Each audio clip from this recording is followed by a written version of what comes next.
ಮಹೇಶ್ ಶೆಟ್ಟಿ ತಿಮರೋಡಿ ಗಡಿಪಾರು ಆದೇಶ ಪ್ರಕರಣಕ್ಕೆ ಸಂಬಂಧಪಟ್ಟಂತೆ ಈ ಆದೇಶವನ್ನ ರದ್ದು ಕೋರಿ ಹೈಕೋರ್ಟ್ ಮೆಟ್ಟಿಲೇರಿದ್ರು ತಿಮರೋಡಿ. ಆದೇಶ ರದ್ದು ಕೋರಿ ಎರಡನೇ ಬಾರಿಗೆ ಹೈಕೋರ್ಟ್ ಮೊರೆ ಹೋಗಿದ್ದಾರೆ.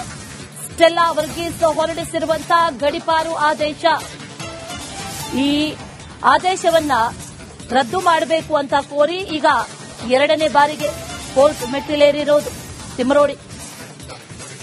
ಗಡಿಪಾರು ಮಾಡಿರುವಂತಹ ಆದೇಶ ಸರಿ ಇಲ್ಲ ಅನ್ನುವಂಥದ್ದನ್ನ ತಿಮರೋಡಿ ಹೇಳ್ತಾ ಇರೋದು. ಪುತ್ತೂರು ಉಪ ವಿಭಾಗಾಧಿಕಾರಿ 2025 ಡಿಸೆಂಬರ್ 17ರಂದು 10 ತಿಂಗಳ ಕಾಲ ಗಡಿಪಾರು ಆದೇಶವನ್ನ ಹೊರಡಿಸಿದ್ರು. ಇದೇ ವಿಚಾರಕ್ಕೆ ಸಂಬಂಧಪಟ್ಟಂತೆ ಈಗ ತಿಮರೋಡಿ ಆದೇಶವನ್ನ ರದ್ದು ಮಾಡಬೇಕು ಅನ್ನುವಂತಹ ನಿಟ್ಟಿನಲ್ಲಿ ಈಗ ಎರಡನೇ ಬಾರಿಗೆ ಹೈಕೋರ್ಟ್ ಮೊರೆ ಹೋಗಿದ್ದಾರೆ. ಇದೇ ವಿಚಾರಕ್ಕೆ ಸಂಬಂಧಪಟ್ಟಂತೆ ಡೀಟೇಲ್ಸ್ ಅನ್ನ ಕೊಡ್ತಾರೆ ನಮ್ಮ ಪ್ರತಿನಿಧಿ ದಿನೇಶ್. ಎರಡನೇ ಬಾರಿಗೆ ಈಗ ಹೈಕೋರ್ಟ್ ಕದ ತಟ್ತಾ ಇದ್ದಾರೆ. ಈಗ ಏನಾಗಬಹುದು ಅನ್ನುವಂತಹ ಪ್ರಶ್ನೆ. ಗಡಿಪಾರು ಆದೇಶ ಹೊರಡಿಸಿ ಬಹಳ ತಿಂಗಳುಗಳೇ ಕಳೆದು ಹೋಯಿತು. ಏನಾಗಬಹುದು ಈ ಪ್ರಕರಣಕ್ಕೆ ಸಂಬಂಧಪಟ್ಟಂತೆ ದಿನೇಶ್? ಹೌದು ಅಶ್ವಿನಿ, ಅಂದ್ರೆ ಗಡಿಪಾರು ಆದೇಶವನ್ನು ಪ್ರಶ್ನಿಸಿ ಮಹೇಶ್ ಶೆಟ್ಟಿ ತಿಮರೋಡಿ ಅವರು ಈಗ ಎರಡನೇ ಬಾರಿ ಹೈಕೋರ್ಟ್ನ ಮೆಟ್ಟಿಲು ಏರಿರುವಂತದ್ದು. ಅಂದ್ರೆ ಈ ಹಿಂದೆ ಒಮ್ಮೆ ಅವರಿಗೆ ಗಡಿಪಾರು ಆದೇಶವನ್ನ ಮಾಡಿದ್ರು ಪುತ್ತೂರು ಎಸಿ ಸ್ಟೆಲ್ಲಾ ವರ್ಗೀಸ್ ಅವರು. ಅದನ್ನ ಪ್ರಶ್ನಿಸಿ ಅವರು ಹೈಕೋರ್ಟ್ಗೆ ಹೋಗಿದ್ರು, ಹೈಕೋರ್ಟ್ ನಲ್ಲಿ ಅರ್ಜಿ ಸಲ್ಲಿಸಿದ್ರು. ಆ ಬಳಿಕ ಹೈಕೋರ್ಟ್ ಇದನ್ನ ವಾದ ಮತ್ತು ಪ್ರತಿವಾದವನ್ನ ಗಮನಿಸಿ ಹೈಕೋರ್ಟ್ ಎಸಿ ಅವರಿಗೆ ಸೂಚನೆಯನ್ನು ಕೂಡ ನೀಡಿತ್ತು. ಅಂದ್ರೆ ಅದರಲ್ಲಿ ಒಂದಷ್ಟು ಸೆಕ್ಷನ್ಗಳು ಬೇರೆ ರೀತಿಯಾಗಿದೆ, ಹೀಗಾಗಿ ಸೆಕ್ಷನ್ಗಳನ್ನ ಸರಿಪಡಿಸಿ ಹೊಸ ಆದೇಶವನ್ನ ಹೊರಡಿಸಿ ಅನ್ನುವಂಥದ್ದನ್ನ ಎಸಿ ಸ್ಟೆಲ್ಲಾ ವರ್ಗೀಸ್ ಅವರಿಗೆ ಮೊದಲ ಬಾರಿ ಹೈಕೋರ್ಟ್ ಸೂಚನೆಯನ್ನ ನೀಡಿತ್ತು. ಅದರ ಬಳಿಕ ಎಸಿ ಸ್ಟೆಲ್ಲಾ ವರ್ಗೀಸ್ ಅವರು ಒಂದಷ್ಟು ಸೆಕ್ಷನ್ ಗಳನ್ನ ಆಡ್ ಆನ್ ಮಾಡಿ ಆ ಬಳಿಕ ಎರಡನೇ ಬಾರಿಗೆ ಗಡಿಪಾರು ಆದೇಶವನ್ನು ಹೊರಡಿಸಿದ್ರು. ಅದು ಕೂಡ ರಾಯಚೂರು ಜಿಲ್ಲೆಯ ಮಾನ್ವಿ ತಾಲೂಕಿಗೆ ಗಡಿಪಾರು ಆದೇಶವನ್ನು ಮಾಡಿದ್ರು. ಸುಮಾರು 10 ತಿಂಗಳ ಕಾಲ ಗಡಿಪಾರು ಆದೇಶ ಆಗಿತ್ತು. ಆದ್ರೆ ಗಡಿಪಾರು ಆದೇಶದ ಬಳಿಕ ಮಹೇಶ್ ಶೆಟ್ಟಿ ತಿಮರೋಡಿ ಅವರು ನಾಪತ್ತೆಯಾಗಿದ್ರು, ಎಲ್ಲಿ ಕೂಡ ಕಾಣಿಸಿಕೊಳ್ಳಲಿ. ಈಗ ಮಹೇಶ್ ಶೆಟ್ಟಿ ತಿಮರೋಡಿ ಗಡಿಪಾರು ಆದೇಶ ಪ್ರಕರಣಕ್ಕೆ ಸಂಬಂಧಪಟ್ಟಂತೆ ಈ ಆದೇಶವನ್ನ ರದ್ದು ಕೋರಿ ಹೈಕೋರ್ಟ್ ಮೆಟ್ಟಿಲೇರಿದ್ರು ತಿಮರೋಡಿ. ಆದೇಶ ರದ್ದು ಕೋರಿ ಎರಡನೇ ಬಾರಿಗೆ ಹೈಕೋರ್ಟ್ ಮೊರೆ ಹೋಗಿದ್ದಾರೆ. ಸ್ಟೆಲ್ಲಾ ವರ್ಗೀಸ್ ಹೊರಡಿಸಿರುವಂತಹ ಗಡಿಪಾರು ಆದೇಶ, ಈ ಆದೇಶವನ್ನ ರದ್ದು ಮಾಡಬೇಕು ಅಂತ ಕೋರಿ ಈಗ ಎರಡನೇ ಬಾರಿಗೆ ಕೋರ್ಟ್ ಮೆಟ್ಟಿಲೇರಿರೋದು ತಿಮರೋಡಿ. ಗಡಿಪಾರು ಮಾಡಿರುವಂತಹ ಆದೇಶ ಸರಿ ಇಲ್ಲ ಅನ್ನುವಂಥದ್ದನ್ನ ತಿಮರೋಡಿ ಹೇಳ್ತಾ ಇರೋದು. ಪುತ್ತೂರು ಉಪ ವಿಭಾಗಾಧಿಕಾರಿ 2025 ಡಿಸೆಂಬರ್ 17ರಂದು 10 ತಿಂಗಳ ಕಾಲ ಗಡಿಪಾರು ಆದೇಶವನ್ನ ಹೊರಡಿಸಿದ್ರು. ಇದೇ ವಿಚಾರಕ್ಕೆ ಸಂಬಂಧಪಟ್ಟಂತೆ ಈಗ ತಿಮರೋಡಿ ಆದೇಶವನ್ನ ರದ್ದು ಮಾಡಬೇಕು ಅನ್ನುವಂತಹ ನಿಟ್ಟಿನಲ್ಲಿ ಈಗ ಎರಡನೇ ಬಾರಿಗೆ ಹೈಕೋರ್ಟ್ ಮೊರೆ ಹೋಗಿದ್ದಾರೆ. ಇದೇ ವಿಚಾರಕ್ಕೆ ಸಂಬಂಧಪಟ್ಟಂತೆ ಡೀಟೇಲ್ಸ್ ಅನ್ನ ಕೊಡ್ತಾರೆ ನಮ್ಮ ಪ್ರತಿನಿಧಿ ದಿನೇಶ್. ಎರಡನೇ ಬಾರಿಗೆ ಈಗ ಹೈಕೋರ್ಟ್ ಕದ ತಟ್ತಾ ಇದ್ದಾರೆ. ಈಗ ಏನಾಗಬಹುದು ಅನ್ನುವಂತಹ ಪ್ರಶ್ನೆ. ಗಡಿಪಾರು ಆದೇಶ ಹೊರಡಿಸಿ ಬಹಳ ತಿಂಗಳುಗಳೇ ಕಳೆದು ಹೋಯಿತು. ಏನಾಗಬಹುದು ಈ ಪ್ರಕರಣಕ್ಕೆ ಸಂಬಂಧಪಟ್ಟಂತೆ ದಿನೇಶ್?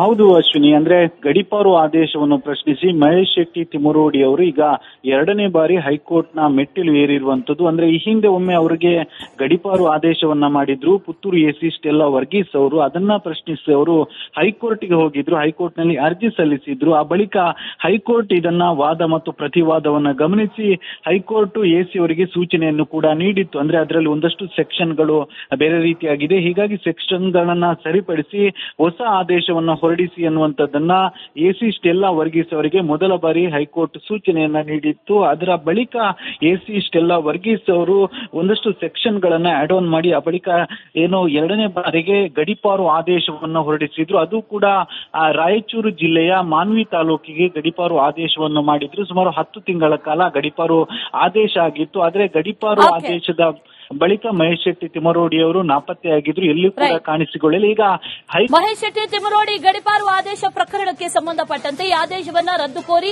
ಹೈಕೋರ್ಟ್ ಮೆಟ್ಟಿಲೇರಿದ್ರು ತಿಮರೋಡಿ. ಆದೇಶ ರದ್ದು ಕೋರಿ ಎರಡನೇ ಬಾರಿಗೆ ಹೈಕೋರ್ಟ್ ಮೊರೆ ಹೋಗಿದ್ದಾರೆ. ಸ್ಟೆಲ್ಲಾ ವರ್ಗೀಸ್ ಹೊರಡಿಸಿರುವಂತಹ ಗಡಿಪಾರು ಆದೇಶ, ಈ ಆದೇಶವನ್ನ ರದ್ದು ಮಾಡಬೇಕು ಅಂತ ಕೋರಿ ಈಗ ಎರಡನೇ ಬಾರಿಗೆ ಕೋರ್ಟ್ ಮೆಟ್ಟಿಲೇರಿರೋದು ತಿಮರೋಡಿ. ಗಡಿಪಾರು ಮಾಡಿರುವಂತಹ ಆದೇಶ ಸರಿ ಇಲ್ಲ ಅನ್ನುವಂಥದ್ದನ್ನ ತಿಮರೋಡಿ ಹೇಳ್ತಾ ಇರೋದು. ಪುತ್ತೂರು ಉಪ ವಿಭಾಗಾಧಿಕಾರಿ 2025 ಡಿಸೆಂಬರ್ 17ರಂದು 10 ತಿಂಗಳ ಕಾಲ ಗಡೀಪಾರು ಆದೇಶವನ್ನ ಹೊರಡಿಸಿದ್ರು. ಇದೇ ವಿಚಾರಕ್ಕೆ ಸಂಬಂಧಪಟ್ಟಂತೆ ಈಗ ತಿಮರೋಡಿ ಆದೇಶವನ್ನ ರದ್ದು ಮಾಡಬೇಕು ಅನ್ನುವಂತಹ ನಿಟ್ಟಿನಲ್ಲಿ ಈಗ ಎರಡನೇ ಬಾರಿಗೆ ಹೈಕೋರ್ಟ್ ಮೊರೆ ಹೋಗಿದ್ದಾರೆ.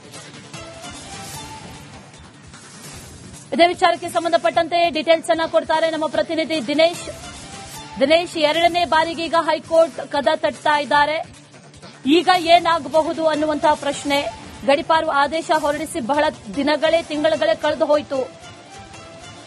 ಏನಾಗಬಹುದು ಈ ಪ್ರಕರಣಕ್ಕೆ ಸಂಬಂಧಪಟ್ಟಂತೆ ದಿನೇಶ್?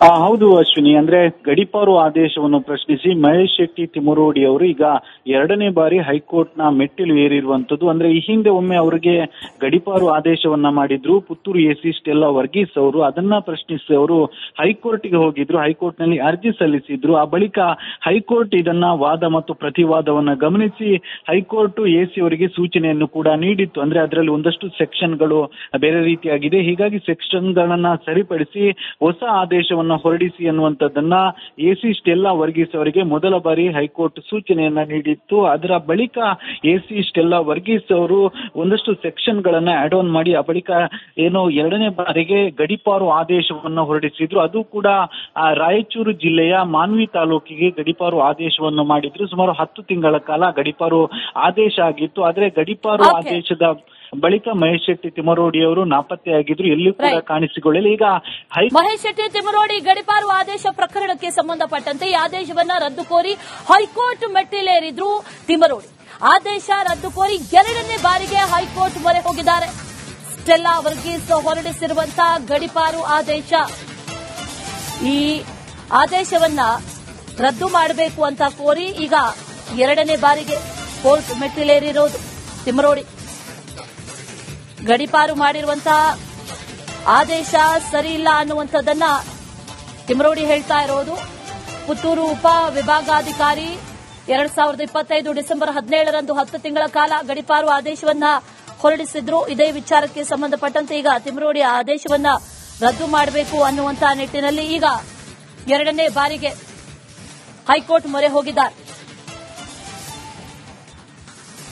ಇದೇ ವಿಚಾರಕ್ಕೆ ಸಂಬಂಧಪಟ್ಟಂತೆ ಡೀಟೇಲ್ಸ್ ಅನ್ನ ಕೊಡ್ತಾರೆ ನಮ್ಮ ಪ್ರತಿನಿಧಿ ದಿನೇಶ್ ಎರಡನೇ ಬಾರಿಗೆ ಈಗ ಹೈಕೋರ್ಟ್ ಕದ ತಟ್ತಾ ಇದ್ದಾರೆ. ಈಗ ಏನಾಗಬಹುದು ಅನ್ನುವಂತಹ ಪ್ರಶ್ನೆ. ಗಡೀಪಾರು ಆದೇಶ ಹೊರಡಿಸಿ ಬಹಳ ತಿಂಗಳುಗಳೇ ಕಳೆದು ಹೋಯಿತು. ಏನಾಗಬಹುದು ಈ ಪ್ರಕರಣಕ್ಕೆ ಸಂಬಂಧಪಟ್ಟಂತೆ ದಿನೇಶ್? ಹೌದು ಅಶ್ವಿನಿ, ಅಂದ್ರೆ ಗಡೀಪಾರು ಆದೇಶವನ್ನು ಪ್ರಶ್ನಿಸಿ ಮಹೇಶ್ ಶೆಟ್ಟಿ ತಿಮರೋಡಿ ಅವರು ಈಗ ಎರಡನೇ ಬಾರಿ ಹೈಕೋರ್ಟ್ನ ಮೆಟ್ಟಿಲು ಏರಿರುವಂತದ್ದು. ಅಂದ್ರೆ ಈ ಹಿಂದೆ ಒಮ್ಮೆ ಅವರಿಗೆ ಗಡೀಪಾರು ಆದೇಶವನ್ನ ಮಾಡಿದ್ರು ಪುತ್ತೂರು ಎಸಿ ಸ್ಟೆಲ್ಲಾ ವರ್ಗೀಸ್ ಅವರು. ಅದನ್ನ ಪ್ರಶ್ನಿಸಿ ಅವರು ಹೈಕೋರ್ಟ್ಗೆ ಹೋಗಿದ್ರು, ಹೈಕೋರ್ಟ್ನಲ್ಲಿ ಅರ್ಜಿ ಸಲ್ಲಿಸಿದ್ರು. ಆ ಬಳಿಕ ಹೈಕೋರ್ಟ್ ಇದನ್ನ ವಾದ ಮತ್ತು ಪ್ರತಿವಾದ